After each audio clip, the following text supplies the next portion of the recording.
it's a lot easier for somebody that doesn't necessarily have the skill or the giant, corporation that can put these things up behind them to do it. Someone could easily buy our plan, live in Missouri, and reach out to you guys and say, hey, I want to build it with a worldwide steel kit. And the engineering is going to be completely different. Barndominiums are now 33% of the home projects permits pulled. So it's definitely increasing everywhere, and it's not just where we're at, it's across the country. There's no right or wrong way, but I think the people are just not as educated about this because everyone has an opinion. What are some of the challenges that you run into every day for?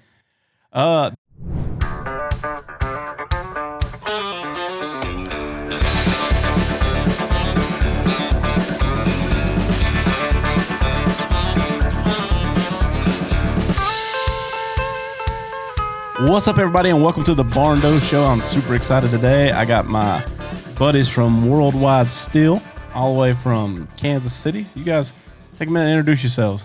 Yeah, I'm Dereck Kerr. I'm in sales. I started with the company about 9.5 years ago.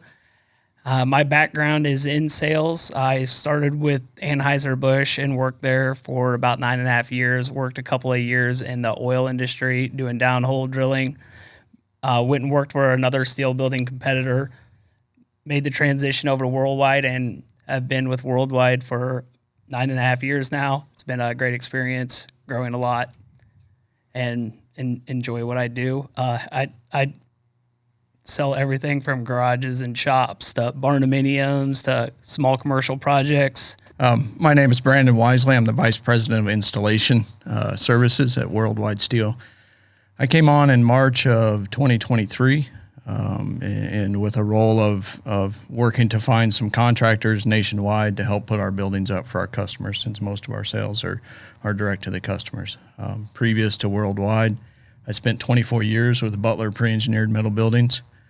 Started out as a steel detailer and worked my way up into a management position over the detailing crew, and then shifted over to corporate accounts where I was a project manager, construction manager for large corporate accounts all over North America.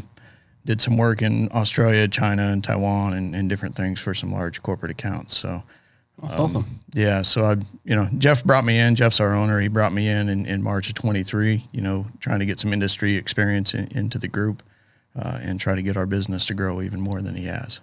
Well, what's cool is like the barndominium craze doesn't stop. Like even inside of what you do, selling the buildings, you ran into it, and that's how we cross paths. Is like, hey, we got clients that are building these buildings and turn them into barndominiums, and so that's kind of how the conversation started with us. And I'm intrigued with what you guys offer because your standalone product's pretty different than the way we build. However, you've got so many different ways of doing it, hybrids, and what was really cool is we realized that there's another guy here locally that's used some of your kits, and he builds some really incredible barndominiums as well. He does great work, and it was fun to just meet and kind of see what the differences are. And that's what I love about this show is consumers are just flooded with options. And so depending on where you're at, what part of the country you're in, what builders are in your area, you don't know where to start. And so, I love having people that come on that are in the same industry, but have different pieces and components. So your background, in the PEMB world versus what you're doing now, what are some of the differences in the overall system? Well, the big difference for the PEMB is that it's a lot bigger structure. It's a lot bigger frames, a lot, when you're talking from center line of frame to center line of frame, they're running 25, 30 foot, which is just, and the steel is a lot heavier. You require a lot bigger equipment to install your traditional PEMB. With our system, everything's a lot lighter. Frames are a lot closer together. It really takes a very little equipment to erect one of our buildings. And so it's a lot easier for somebody that doesn't necessarily have the skill or the giant, corporation that can put these things up behind them to do it. It's a lot easier for the DIY type of guy to go out and put them together. What was the biggest adjustment coming from that global PEMB world to a more regional kind of thing? Yeah. Probably just the scale. Where I was, it was very corporate. And you get kind of tired of dealing with the corporate world. Honestly, our our company now is very down to earth, very low key. Everybody's pretty aggressive and wanting to grow. It's a great environment, but you get rid of a lot of that corporate BS and politics and everything. And for me, that's been the nice thing. That's a win for everybody. Yeah. I've been in that world too. It's not. That's why, like I say, I love what we do because we're in control and you feel like you have a voice. And, that's some of the secret to our success. And it's obvious that it's the same at you guys' place. It's like you're heard and you're not just, down lines 17 layers deep of management. And you're looking at something going, this is ridiculous. And nobody ever hears that, and they're just moving the number. And you don't have a lot of that client stuff. So like on a sales side, you get pretty involved. You guys are riding around, checking out build sites and people that have delivered kits to and all this kind of stuff. So you guys ship pretty much the whole continental United States. Is that all 50 states every year? We have buildings being delivered to. So we have a pretty large footprint.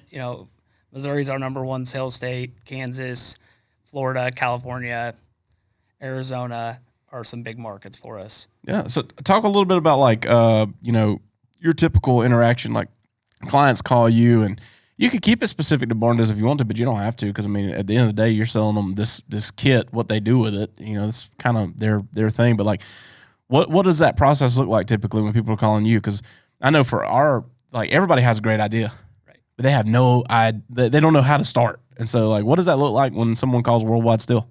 It probably looks a lot similar for us as it does for you, but I think what it looks like is somebody comes with an idea. They're seeing things about barndominiums. They're hearing about it. I know that the local county where we sell our buildings in even mentioned that barndominiums are now 33% of the home projects permits pulled. Wow. So it's definitely increasing everywhere, and it's not just where we're at. It's across the country. Yep. So it's a nationwide thing. So somebody comes with an idea, and they don't know how to put that into action or what it costs or any of the ins and outs, or sometimes they don't even know that they're actually going to be living in a barndominium. Right. But, you walk them through the process. Anytime you can get hands-on with somebody or get them in front of you, it goes a long ways with helping them understand the product and what they're getting. Most of their end goals are a lot of square footage for a lower amount of money and big open concepts and things like that. So I just walk them through the process, listen to, what it is that they are telling me that they want, and tailor what we have to offer them with what they want and try to make connections for them as far as getting buildings put up, right? Having a builder, getting concrete done, and we handle a lot of the engineering for all the structures and the foundations. And so the engineering piece is always fascinating to me because, you guys are selling these kits and you're sending them out as a unit to be installed. So, we have this discussion a lot with clients. So if you're in our build area, we handle engineering. So you come in and you do your onboarding, you get involved, and then once you get to the point where your deal is going into funding and finance and all that kind of stuff, then we start working on the engineering. And so we're engineering that set of drawings to the system in which we're going to build it. And each one's different. Each one presents its own obstacles. Like we have our traditional post-frame hybrid that's probably 90% of what we do. We've built a multitude of ways. We've done some stuff with engineered wood trusses. We've done conventional framing, but our typical barndominium is that hybrid.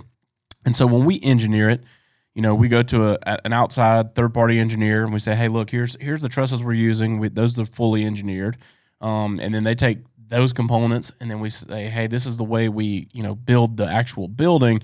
And then they run all the calculations based on eave height and all the, whatever's in that municipality so that it meets or exceeds all of their expectations. And then we roll that out. And then with you guys, where I guess some of this gets lost in translation, I've talked about this on several episodes, is people started hitting us up and they wanted to buy the floor plans, right? So you can go on our website, you can buy our floor plan, and then people, have the option to get it stamped, like a full set of superset engineered drawings. But I think there's so many misconceptions about that because when you're engineering, you're not engineering the building plan, you're engineering the way it's built. And so a lot of times, we'll have people that buy a plan in Texas or they bought a plan in Florida and they want to get the engineering done. And I tell them, hey, it's super important that you know the way that it's going to be constructed, because someone could easily buy our plan, live in Missouri, and reach out to you guys and say, hey, I want to build it with a Worldwide Steel kit. And the engineering is going to be completely different. So we're always pushing people not to just buy into this idea of like buying a stamped plan, because if it's stamped, then it has to be constructed by those means. And if your builder can't build it to that, then you're kind of stuck in limbo here, or you maybe wasted money. But like your kits and stuff that you guys put together, you're engineering that thing as a system above concrete, right? Right. Yeah. Correct. So the building itself has been engineered to hold the loads and everything. This got walk through that process a little bit. So like somebody comes in and they're just wanting to buy a 30 by 100 building. That's one thing. But if they come to you with a set of plans and now you're tasked with putting all the components together to build it the way the drawings show it, walk through that process a little bit, what that looks like how y'all piece that together. I'll take this one. Yeah, go for it. Yeah, so essentially when somebody comes to us with a set of stamped plans, it's not the best case scenario. Right. So I'm going to encourage everybody that I talk to early on in the process, decide what product you're going to use, whether that be us, you guys, or anybody else that's in the industry. Decide what product you're going to use and go out there and tailor your plans to that. Yep. And so a set of floor plans are great. I think you can go out there and find them in a lot of different locations, but maybe even prior to paying for something like that or purchasing, I would encourage them to do some research on the structure that they're going to choose to go with. So what we're going to do is basically take a set of plans that somebody brings us and lay out our structure, our structural components, the way that we lay them out, with some accommodations to the floor plans and plans that they have, and tailor them as much to their plans as possible. They're never going to be exactly right. That's right. So once we get all that aligned, and we can say then, hey, now let's get the floor plan set according to our structure. And depending on where you're at in the country, you may need them stamped or you may not need them stamped. Yep. So we've actually got, there's a couple of drafters that we work with. A lot of customers think they have to go to the architect and get this architectural set of drawings and bring them to you. And in general, that's going to cost quite a bit of money to go get an architect to do that. So we've got some drafters that we work with that know our systems and where our columns go and where they can't go, how far we can span, that type of thing. And so we really try to encourage our customers to work with one of those drafters to lay out their building to try to help save them some money, when they're going to that architect. Well, that's the same here. So like we have people all the time bring us stuff and like, hey, we bought these plans and we want to build it. And I'm like, okay, well, there's a couple things that go into that. One is I'm going to have to redraw this, not to sell to you or to, like recreate the drawing. You bought it. I can build it, but I've got to make sure that the way we're going to assemble it, everything works. Because there may be a window that has to be shrunk or moved or relocated, or a door has to be positioned in a different way. Yeah. There's going to be something that is different from what you purchased versus what I'm doing. And we know that to be true. And so that's good advice. All the time we have people, and there's no shortage of people in all these Facebook groups and stuff that are like, I'll do your drawings for 10 cents a square foot, and then there's not a lot. There's no meat on that bone once it comes out. So you see a lot of feedback where they're going, man, this guy charged me $2,000 to make a change or something like that. It's just, where some of our challenge in this scenario is that people a lot of times want to see what they're visualizing. So supplying them something does have some value, but at the same time, if you're doing that prior to picking out your structure, you're going to end up paying double or extra money to get things fixed. I mean, that's every day. So walk through like the Worldwide Steel. So if somebody's listening to this and they have no idea what you guys are offering, talk about your systems and all the different things that y'all do, because y'all have a lot of variety in how y'all can create a kit. But like, just walk somebody through that process, give them a mile high view, or you can zoom in, give as much detail as you want. But just what do y'all offer? I mean, in general, Worldwide's been around since 1983. In 2016, we went under new ownership. Jeff Snell purchased the company and has grown the company, crazy from 2016 to last year. It's probably 6 or 7 fold as far as revenue goes. But So that's been a good change for us. Been something that's been very beneficial to everybody. But in general, we offer we call it a web truss building.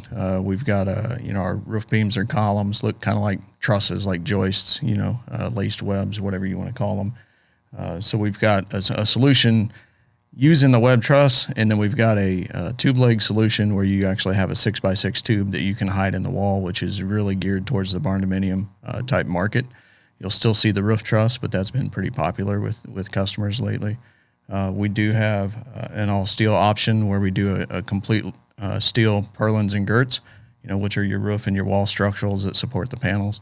And then we've got an option where we do a hybrid that you can use a wood, secondary wood purlin or girt. A lot of guys like that just because they're familiar with it, especially in the post frame business.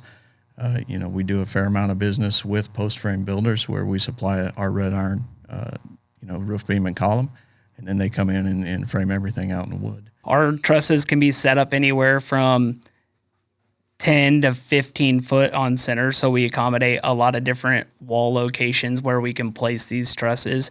So we put a live truss in the front of a building every 10 to 15 foot going down the building and finish with a live truss. So there's a structural truss from the front to the back of your building. Mm-hmm. Also, the secondary framing that connects all the trusses together is on 24-inch centers. And so being on 24-inch centers and laid on edge, it gives you a cavity to not only add insulation, run plumbing, electrical, whatever the case may be, but also gives you a member to finish your drywall or your finishing interior materials to from the inside. So it saves a lot of cost in framing of a barndominium, or if you're buying, for instance, a red iron building or a tubular style steel building, and then reframing all the structure walls and making sure, you have the engineering behind it to connect to these walls and all the things that come with that. Our trusses also give us a lot of flexibility in adding overhangs and porches and a lot of different customizable items with steel buildings, easy and very structurally strong. So now I would say that the advantages of some of the systems that you guys have is you do have more clearance, right? So you can run a 15-foot truss spacing. Some things that you guys can do also, we were talking about it yesterday was, 100-foot spans and all these kind of things. Like you can't do that with what we offer. And so that's what's intriguing about this is, there's no right or wrong way, but I think the people are just not as educated about this because everyone has an opinion. And of course, your opinion is going to support what you offer. And so, that's right. Yeah, so, there's so many ways to do it. And a lot of people come to us and they're like, hey, we want to build a barndominium, it's all steel, right? And I'm like, well, it depends on what you want to call that. But what is your definition of all steel? Is they going to have steel siding and a steel roof? Absolutely. But you also have guys that are selling that and calling it a barndominium, and they're stick building it. And then you have the traditional post frame with wood trusses and all this kind of stuff. And then you have, like us with our hybrid, we're running a steel truss. Our spacing, we try to keep it typical to 8 foot. We can go 12. We can even go a 16 if we engineer it right. But typically it's every 8 feet. And we can do some weird things in accommodating, like with LVL headers and stuff to catch a truss, so we don't have to necessarily have a pole there. And those are things because we don't build anything other than barndominium. So it's like our system is specifically catered to one type of construction all the time, and so that's how we kind of arrived at what our standard protocol is.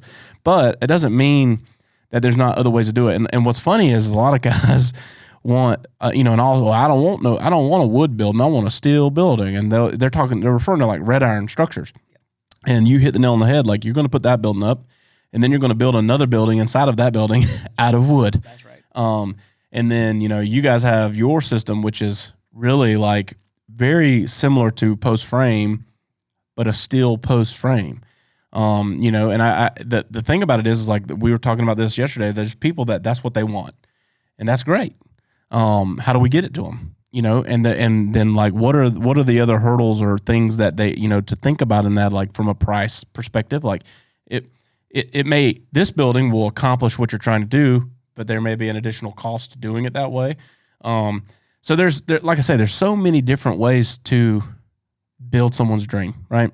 And so my goal is to provide information to people so that they can be informed and make the decision that's best for them. If you want an all steel building, there's no disadvantage to it.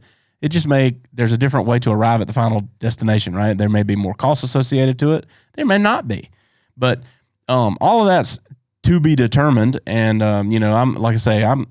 there are some systems out there that I do not recommend, and I've hit those before, and I've blasted them. I had Mike Moom on here, the pole barn guru, and we went through a whole episode talking about the blow away carport buildings, he calls them, and how like there is a time and place for that. But building your home, that should not be one of the considerations for it. Absolutely. And I know you guys sharing that too. And so the biggest thing for me is you guys have a quality product, right? You're hitting and have the ability to ship it to all the states. So if somebody's listening to this and they're wondering, where am I going to get this? This is a great opportunity for them to get it. And the fact that you can engineer that system to a plan. So you may be in Ohio and you really like a Barndo plan, and you're like, hey, I got to figure this thing out. Well, these guys can, if you're wanting to do a steel building, they can create a kit for that building and ship it to you, and you can get you a builder and build it. And I love that. I love that the opportunity is there for people to get this no matter where they're at. And that's one of the biggest reasons why I wanted to bring you guys on and give you the floor to talk about it, because we don't build the exact same thing. However, there are some overlaps there. Like, can we put together, can the Barndo Co. build a worldwide steel building? Sure. And so that's what we're exploring for those people that have done it. I was telling you guys at lunch, hey, we've had numerous people, that's what they want, and we did not offer it because we didn't have a partner to do it. And so now we're hoping to be able to extend that offering. If somebody's dead set, that's what they want. Okay, let's explore that together. And so just trying to build some community, man, because you said it. Absolutely. 30% of the new permits are barndominiums. That's insanity. And that in the Midwest, that's true. In the Southeast, we hope to get it there, right? Because there just wasn't a lot of options for people to do this on a big scale until we opened up shop and, kind of pioneered it with a mass production version of it in our area. And so, we know that there's a huge desire for people to get these buildings built. And our objective is to make it as easy as possible for them, no matter where they live. We'd love to be able to build every one of them. That's just not physically possible. So how do we get people there? At the end of the day, I just want people to have a quality building and have partnered up with people that they know they can trust, a name that they can trust to get them there. So that's hard to find. Yeah. Yeah. Well, it can be if you don't know the right people. So again, that's the main dynamic here. So talk about some crazy projects y'all have worked on. I don't know that I've got a lot since I've been at Worldwide. You've been here a whole year, man. Come on. I would say every project, some are smoother than others. Some are crazier than others. And so when we say crazy internally, that triggers in our brain. Right. Crazy. Yeah. I would say, let me rephrase that. What's been a cool project that you've worked on, or something that was a kind of a memorable project that you've worked on?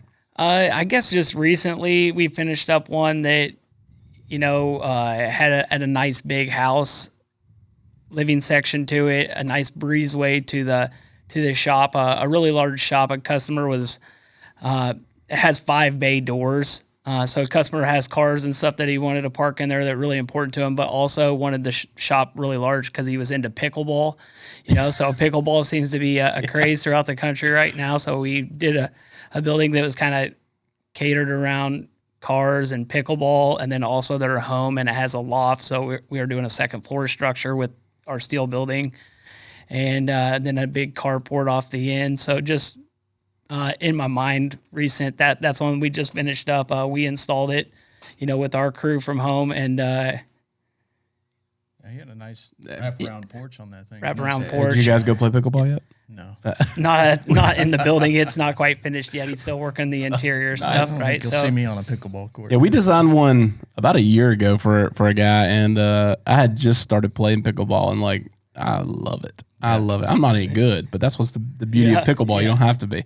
But he designed it, and he put this pickleball court in there, and he had a rock wall and a slide that came down for his grandkids. And what's neat about the barndominium stuff is you're not going to walk in to a traditional, conventional style build and encounter that with any regularity whatsoever.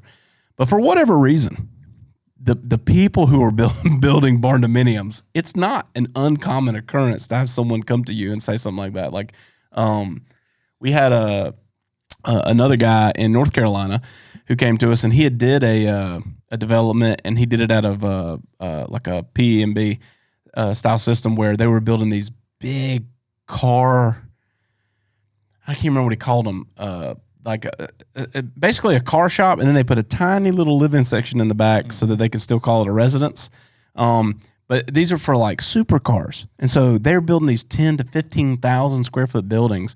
And like the videos that he was showing me are like the guys build the building, and that's this much of the cost of the project. Right. And then they come in and they put like one of them had a like a carousel.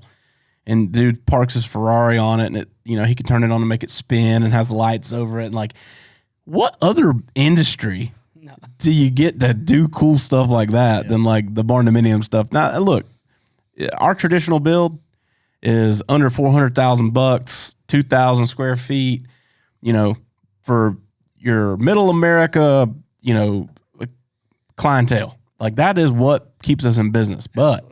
We always have some kind of wild and crazy goose egg client that comes in with some bizarre idea, and it's just really cool, man, to like get those calls. And like they know, like the barndominium world just seems to have no shortage of guys or women that have these ideas of like what they want to do, and the whole car collecting people are big in this barndominium stuff. The indoor pickleball courts, and we had a client hit us up and wanted to have their pool indoors. And like having the ability to build a structure that can house all that relatively easily. It was like, this is super fun. Besides that, like what's probably the furthest or the most remote area you remember selling and shipping something to? Montana, somewhere in Montana. I know that we recently worked on a large project that was a house and a big shop combo with a big old outdoor second floor, lower and upper second floor patio, roof covered, that they were also building strong enough for like a whirlpool pool on the second level portion. And it's really remote, Montana. I don't know how far remote. Right. Yeah. Well, it's Montana. Yeah. That is all remote. Actually, though, I'll say this about Montana. I remember going to Montana like 10 years ago, and it felt like everything was like, wow, like it's the Wild West. But now you go to some of the cities there. I mean, it's been flooded. They're experiencing the same thing we're experiencing here in South Carolina, with people just abandoning ship and running away from the cities and trying to get into rural areas. And it's booming out there, man. We went out there fishing last year, and I was thinking to myself like, wow, man, the growth in Montana is absolutely insane. Absolutely insane. So where are you guys located? I know your central, production and your main campus there is in Kansas City. It's about 30 miles south in a little town called Peculiar. So we've got that one. Then we've got a sales office in close to Topeka, Kansas, one in Denver, Colorado, one in Minneapolis, and then we just opened a new sales office in Omaha. Nice. So yeah, we're hoping to continue the growth and maybe open a couple more next year. Yeah, absolutely. I love it, man. That's it's fun to open new offices, but man, it comes with a lot of work. It's a lot of work to get all the pieces running there, man. We've been in the same boat, like putting areas in, and we'll end up servicing areas, and then we're like, man, we got to put an office in up here because it's impossible to continue the growth and continue to meet client expectations without having a full staff of people there. So yeah, it gets wild. You pray for growth, and then when you're in it, you're like, oh man, what did we sign up for? It's a lot, but yeah. So you do a lot more ground up builds. Everything you said is ground up. What are some of the challenges that you run into every day for? The fact that we're with these people to the very end. Right. And so I had a buddy of mine who's a developer. And he used to build custom houses. He's got out of it since, but he told me, he said, yeah, one day I just decided I only wanted one wife. And he's like, so I quit building. And I was like, no, I can relate to that because, like, for us, there's no transition till the keys are delivered. And even then, it's, the next year you're basically married in there with the warranty and doing the final punch outs and doing all the stuff. So it's a long road. And one of the things that we discovered was people understand that when they're building a home, but when they were building a barndominium, it's so romanticized that the expectation is that it's going to be vastly cheaper, way faster, and just be like it's a magic wand because it's barndominium. And so we had to do a better job of communicating expectations. And so when people come in, especially designing custom and doing it on such a grand scale, like there are milestones. And so we've created those milestones for the client, and now it's communicating how do you get to each milestone. And when you hit that milestone, what's coming next, and then what's next. And then it helps control the expectation. And I say this, I feel like every episode, but the gap between expectation and experience is disappointment. And so if you have disappointed people, it can really get burdensome. And so you have to always look at that, like, how can I get better? The best thing in the world is getting feedback. I'm never upset when a client is calling. If it's a 5-star review or a 1-star review, it's feedback. And so the 5-star review is telling us everything that we did well. And so we know to double down and do that every time. If it's a 1, 3, 4, whatever star, whatever that feedback is from that client, that is how we continue to improve. And the thing that we found to be the most challenging is with growth, the system in place today will not be that system 6 months from now, and it won't be that system 6 months from then. And so how do you continuously improve your system and continue to grow without sacrificing client experience? And unfortunately, with like a bottle rocket of growth, we never had any time to really get our feet under us. In the beginning, we launched this thing. We're like, hey, we're going to build barndominiums. And the real expectation was that we would build 4 or 5. And I remember having a conversation and saying, could you imagine if we built 10 and we sold 68 buildings in the first 3 months? And we were like, oh my gosh. And so playing catch up. Now I can safely say that we are at a place to where we can meet the expectation. And we've gotten really good at having the hard conversations internally of, can we deliver the experience here? And if the answer is no, then we take that area off until we can make it that way. And so we've gotten better at saying no, because in the beginning you say yes to everything and you're just like, yeah, we got to do something. We got to create revenue. People that are listening to this that own businesses or like, you got to say yes enough to keep a business open. But then when you got to get to a point where you're comfortable saying no, because not everybody's going to be the right client. Not everywhere is going to be the best place to go. And so navigating that has been challenging because you just don't really know until you have an experience. And then you go, oh man, I don't want to do this again. So how do we not do this again? Is there ways we could improve? Or if the answer is no, then we got to take it off the table temporarily until we can get it to a point where we can deliver it. And so that's, I think, been the biggest mental shift in growing, because we're growing still at such an exponential rate, but it's controlled now. So one of my pastors gave a sermon, and he was giving this illustration, and he was talking about the church that I go to is very large, and we have a big campus, and there was a need to have campuses in other parts of the county, and he didn't want to do like the TV preaching thing, and he was like, no, we got to build brick and mortar with pastors. And he was talking about this whole big vision, and he gave this illustration of like, you start off and there's chaos, and then there's like sustainable, and then there's good, and then there's great. And what we realized is like, we had gotten good in our home market, but everywhere we started in chaos. And so we stopped and said, okay, how do we go from good to great? And then how do we launch somewhere in adequate? Like, that was the one. It was chaos, adequate, good, great. How do we at least start in adequate? And now we've set the bar even higher to like, we won't even start in adequate. We will only start in good. So what does that take? And so the more you do it, you get better at predicting what's coming. And so if we go launch a location now, rather than start in chaos and everybody's hair is on fire and we're running around trying to make sure we got everything in place, and we won't even do it now. We'll wait and we'll grow strategically into that market, and we'll put all the key pieces in place and make sure that everything's ready so that when the doors open, it's at least good, right? And that builders, materials, everything. Yeah, everything. Yep. And that's the questions we ask. So we have like a whole launch sheet that we started building, and I don't know that it's 100% formalized, but I know in our leadership meetings, like the question is, who's going to do the labor, right? Where are the materials going to come from? Where are the potential bottlenecks in the materials? Because the way we build, we have limited resources for a couple different components in our build, but like that's what makes it what we do.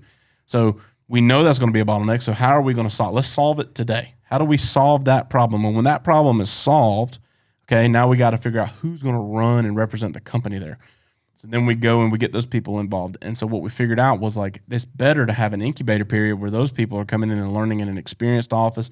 Maybe they come down and shadow for a couple of weeks in this office, and then they shadow in some other areas, and then we send people from this office to that office. And we've kind of built a launch system to where when we go into an area, we never are going backwards, because starting something from scratch, we fought tooth and nail to get to where we were. And so now we're like, okay, we never want to go backwards. So if this is where we're operating here, when we open this one, the expectation is it's going to operate the same. And that took a lot of discipline. But to be fair in that, I don't think that it's possible to have arrived there without chaos.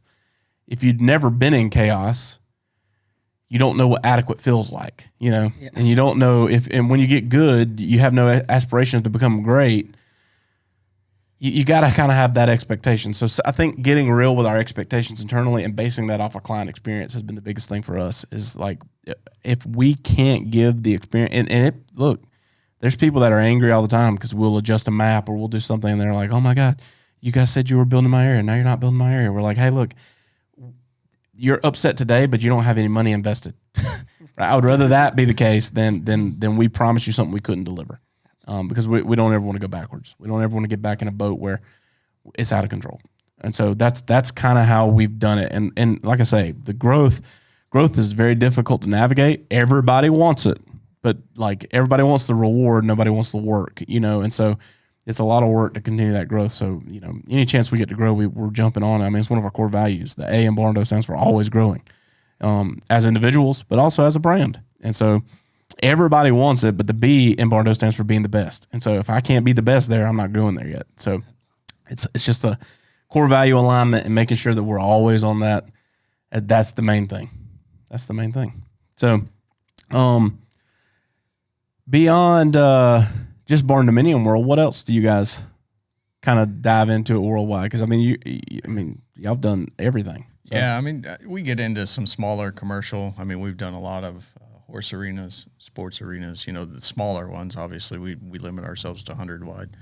But we also get into the standard PEMB as well. We've got a couple of partners that we work with to be able to supply those. So, we'll do some of the bigger PEMBs, but we get more of the commercial, industrial, car museums, like you had talked about, guys doing that. Airplane hangars, we've done a lot of, individual airplane hangars. With living quarters or without, or yeah, pretty much anything and everything you can imagine. I tend to think our customer and clientele is somebody that wants an above average shop, and 60% of our buildings get some sort of living quarters built in them, whether it's a Barndo or just, a shop with a man cave or whatever the case may be. But we get a lot of different clients that want something a one-off. So like, for instance, we're going through engineering on that one now that we'll be manufacturing really soon, that has a upper floor, but then it's got a third upper floor that's going into like a super large cupola on top of the roof where a guy can put panoramic windows and deer hunt out of his windows, right? But it's a lot of things like that, or a guy who wants to put some hoists on his trusses to lift all kinds of different things up. We get a lot of one-offs like that. I think that kind of separates us from a lot of our competition in the steel building industry, because our building's so customizable, and we work directly with some engineers that work with us to make sure the engineering's all taken care of. And I think that's the advantage of being the manufacturer too, right? Yeah, exactly. You have the ability, like, we've never done it before, but we might can. Yeah. That's, we see a lot of complex stuff, and generally we're pretty competitive in that complex stuff. If not, a little bit better on price than some of the other suppliers that are doing similar stuff. So, in terms of volume of buildings and units or whatever, like, what's y'all's kind of annual outflow of? I think in 22 we shipped about 600 buildings. 23 kind of was a little bit of a down step. I think we shipped a little over 500 buildings in 23. This year we've seen a little bit of an uptick from last year. So it's, Needless to say, a lot. Yeah, we'll be in the 500s. Yeah, it's a lot of buildings. So I mean, and the thing is like building, trust with consumers. Like, you don't ship that many buildings if you don't have some kind of system in place. Right. And that's one of the things that we operate and live by. Choose us, don't use us. Everything about the experience with Barndo Co. is you can date us before you marry us. And it goes two ways. We're also in that dating process to figure out, do we want to get married to you as a client? Mm-hmm. But it's to empower them. And so, again, part of this, podcast is just to provide some insight to people that are all over the country, that I'm never going to build their building, but they need something. So I would love for them to have the opportunity to reach out to you guys. What's the best way for them to get in touch with you? Just reach out to us directly at the office. You can jump online, worldwidestillbuildings.com. Buildings has an S on the end, it's plural. Yep. They can call the office, 816-779-6441. Ask for anybody that's there. They'll get helped. We have a great staff, great ownership. We're growing. We do business definitely the right way, and our ownership puts a lot of pride into making sure that each individual customer is taken care of when something does come up. So you have somebody really good backing you by choosing Worldwide. Yeah, customer satisfaction is paramount for us. But, on the website, we've got a pretty robust gallery, too, of all the different types of buildings that we do. A lot of good pictures, a lot of good information. There's a really good 3D designer tool that a customer can go out and use. They can build pretty much anything they can imagine, and then they can just hit a button, and that'll send it in to the sales staff to follow up and get a quote for them. That's awesome. Yeah, making it super easy for them. Another cool thing about you guys, and hopefully sometime in the future, if you're in the Carolinas or Eastern Tennessee, mm-hmm. and you get a Worldwide building, you can call us. We'll come out, or you wouldn't have to call us maybe, but we'll come out and install that building.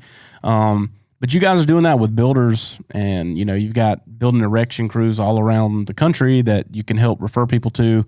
And some of your preferred partners and stuff like that. So that's a cool step in the right direction of making it available to everybody. Yeah.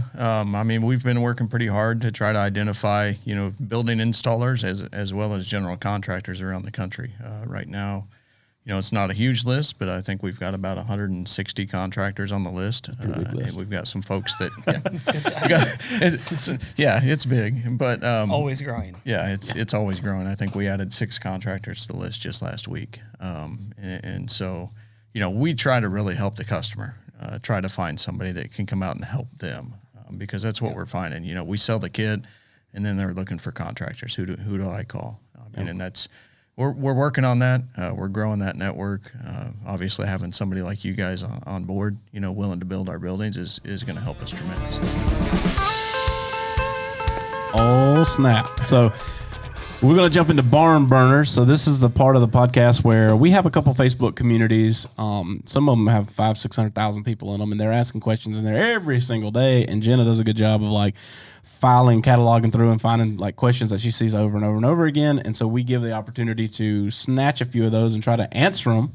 And so I'll let you guys answer them from your perspective, and we'll go from there. So the first question is, what advice would you give someone who's considering building a barndominium? And I'll let you guys take the floor as somebody's approaching you guys for that advice. Just off the top of my head, what's coming to mind is I would just let them know that you're living in a barndominium, so it's not a stick frame home up front, at least with our product, right? So our product is a steel building. I'd let them know that this is a steel building, so just kind of understand what you're getting. I'd make sure I put it in front of them, make sure you see all this, because it's industrial style. In a lot of cases, there are cases where you can enclose everything, but I just let them know this is a barndominium. It's meant to last a long time and be maintenance free. But just the scale some expectations. Yeah. And I think too, there's this misnomer out there on the different Facebook groups that's building a barndominium is cheaper, and we all know that's not necessarily the case. So they come to us looking for that cheaper price, that cheaper solution. Total cost of construction being less than a traditional house, and they really need to be ready to expect to pay similar prices to what they would for a stick built house. Yep. Yeah. If I could ever figure out the guy that came up with the 50% off and coined that in the community, I would strangle him to death on a Facebook Live. For sure. But, there are ways to save costs if you're building it yourself. However, even if you're playing your own GC, you're not going to save a tremendous amount of money. Now, here's the way that I articulate that. Apples to apples, it is more cost effective. Apples to oranges, it is not. And what I mean by that is if you were to take even your system, right? If they do a full steel assembly, it's going to be more expensive than even some of the ways we build. But if that's what you're going for, there's a reason for it. So then you can't compare apples and oranges. You have to compare apples to apples. So if you were to build a conventional home and you were to do it out of all, steel or metal studs or any of that, right? And you were to put metal siding and a metal roof, and you were to put the wall cavity thickness the same, and you were to insulate it to the same degree, and you were to do all those features and gizmos and gadgets and have the clear span and you would spend astronomically more money conventionally building that home. So apples to apples, yes, they're more affordable. Apples to oranges, they are not. And so if they start off the conversation with 50% less, I'm like, hey, I don't even know if that's true if it comes on wheels. But there are places you can go toward those homes. This does not provide that opportunity because it's just built to last. And you hit the nail on the head with the maintenance side, right? Like it's designed to be a very maintenance free at least from the exterior standpoint. Everything on the inside of that home is exactly the same as a conventional home, right? But the outside, you're building for ease of use and that long-term durability of a steel home. So the next one is, what are some challenges that you see in the field for people that are trying to build a barndominium, and then what are some things that you guys do to help them overcome those challenges? I think you touched on it on the last portion of this as well, but that's just knowing that if you're trying to save money building a barndominium and you're going to act as your own GC, you definitely need to know up front that it's going to be time consuming and you're going to be a lot more hands-on in the entire process, from finding all your contractors, your drywall, your HVAC, your electrical, your plumber, everything from start to finish, maybe minus the building and getting the building put up and the concrete folks. Right.